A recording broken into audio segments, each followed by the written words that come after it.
Hola, ¿qué tal? Mi nombre es Ricardo Infante.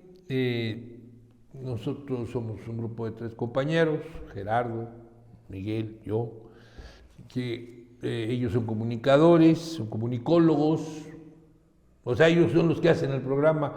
Yo nomás soy el hago aquí de leguleyo.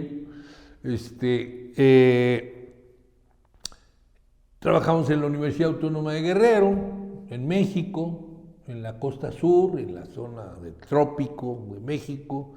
Vivimos en un lugar que se llama Chilpancingo, que es un nombre náhuatl, por eso suena tan raro, es un nombre de la lengua que hablaban los antiguos mexicanos. Y pues tratamos de, con nuestro modestísimo trabajo, porque es de veras modesto,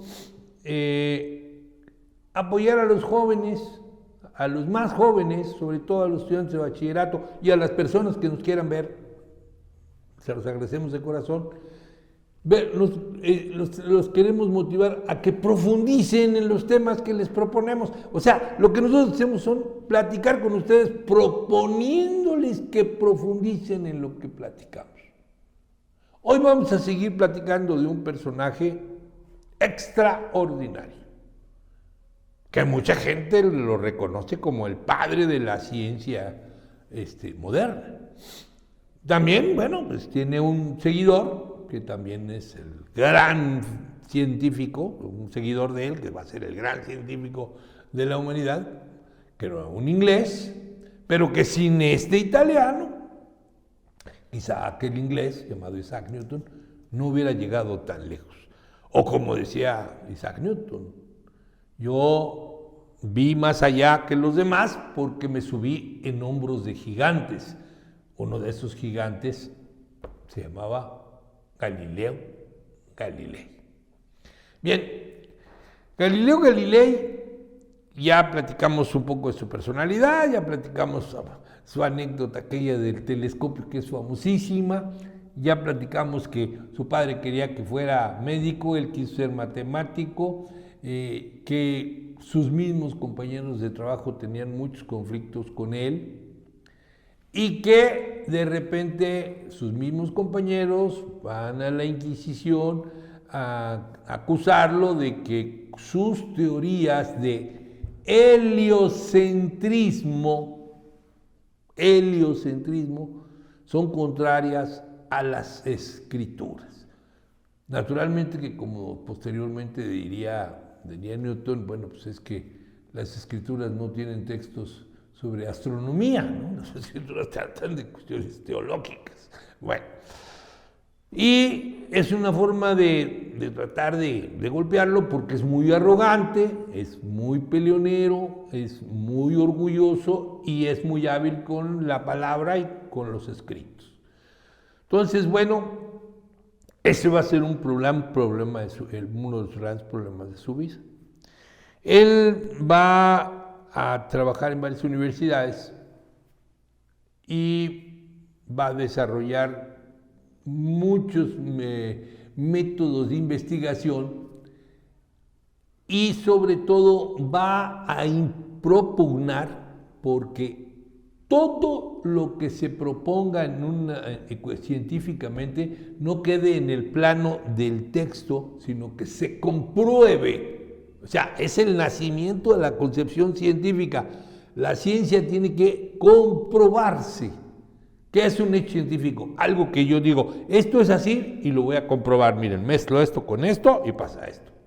Yo pongo tanto de oxígeno y tanto de hidrógeno y se produce agua. O sea, yo hago esto con esto y produzco tal cosa. O sea, la ciencia, una de sus características fundamentales, si no es que la fundamental, es que lo que pregona lo comprueba experimentalmente. Y él es un propugnador de la experimentación, mientras que los otros se quedan en el ámbito de todo es lo que está escrito y hay que respetarlo y no dudar de él. Bueno, esto va a ser un problemón.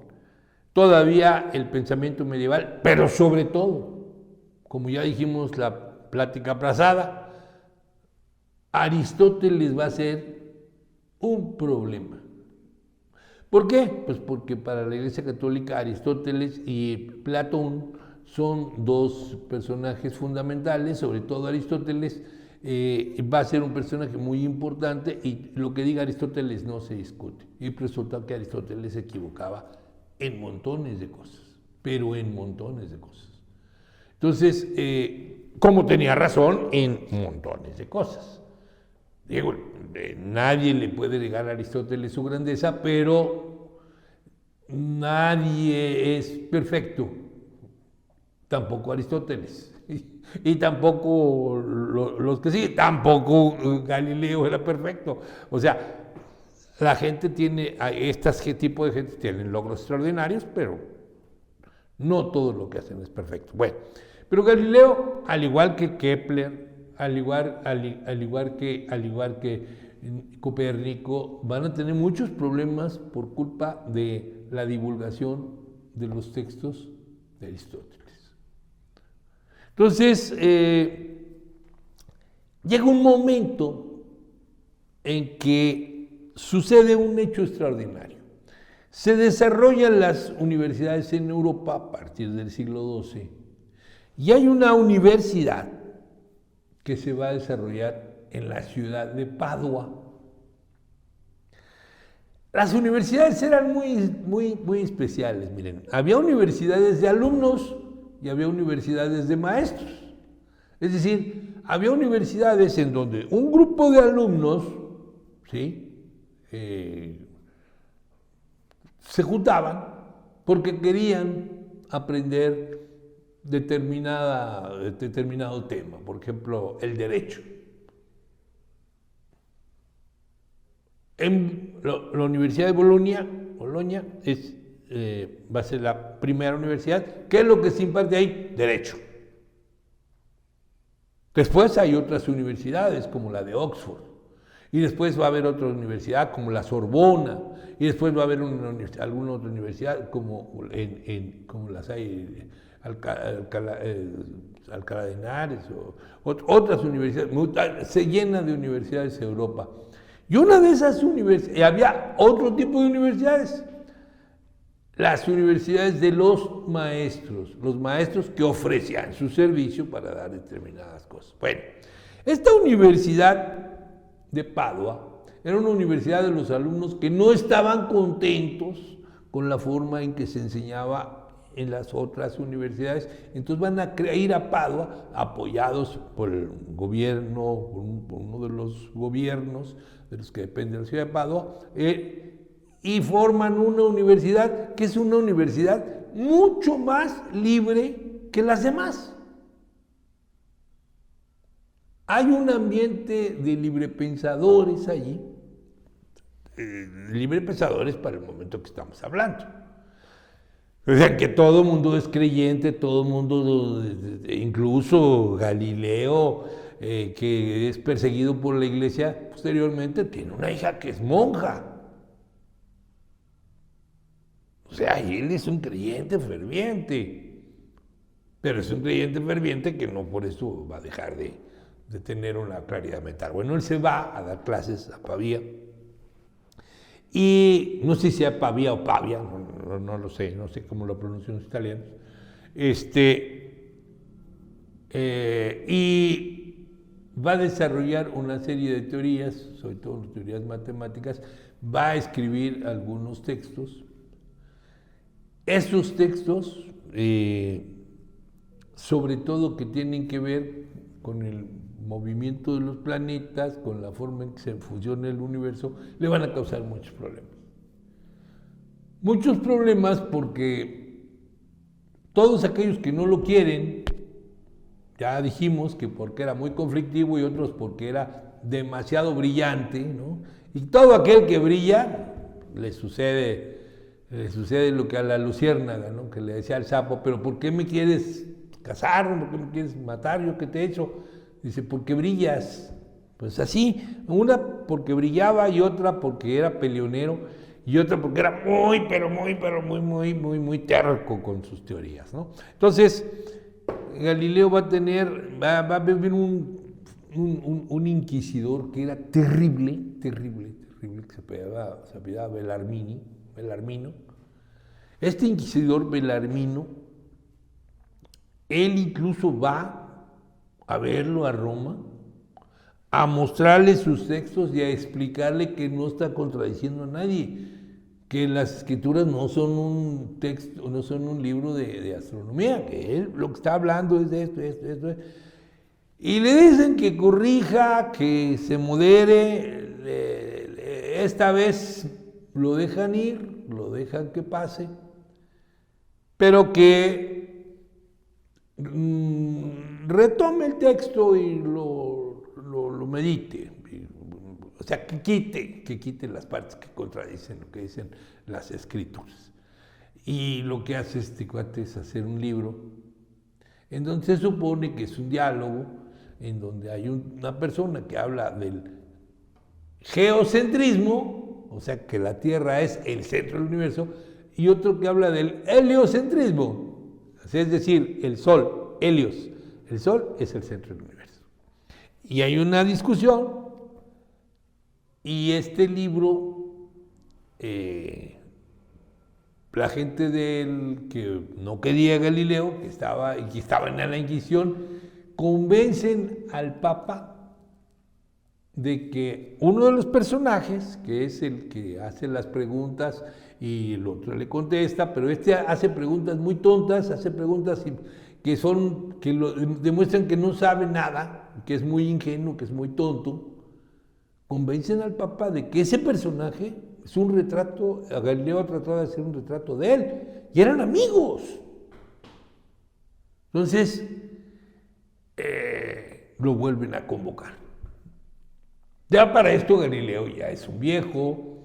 Galileo se había ayuntado, nunca se casó, ayuntado con una mujer muy, muy bonita, tuvo 3 hijos con ella, una de ellas termina siendo monja, él la mete a un convento,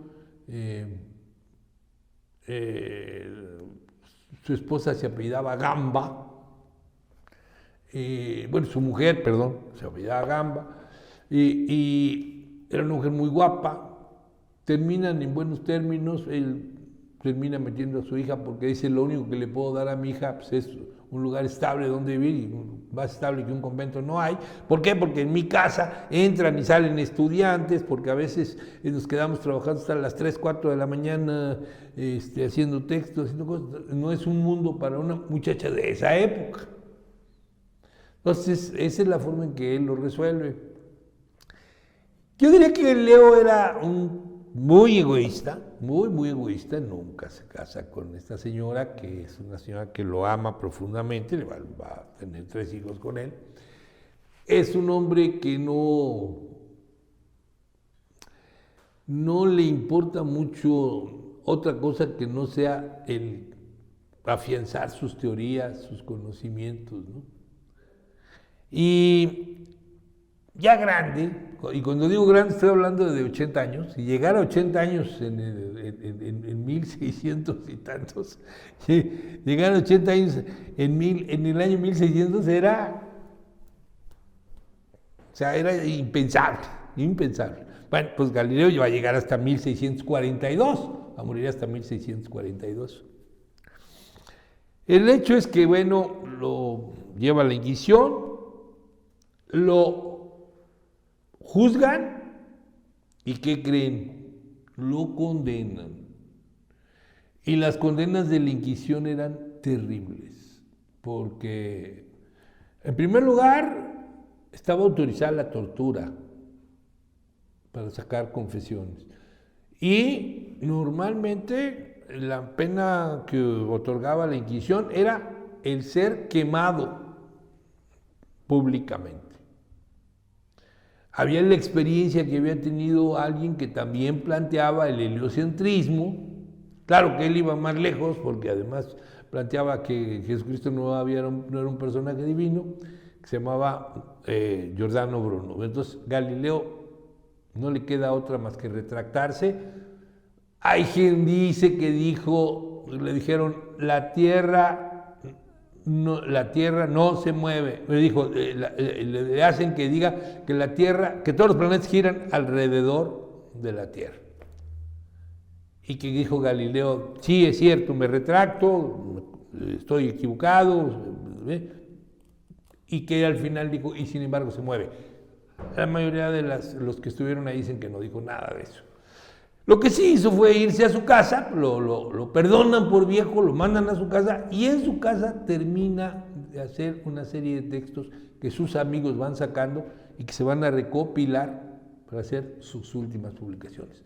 Con esto Galileo va a transformar la mentalidad de su época y va a poner las bases de la ciencia moderna, que las va a terminar de afianzar, como ya platicábamos la vez pasada, un inglés llamado Sir Isaac Newton, que es el que vamos a platicar la próxima vez.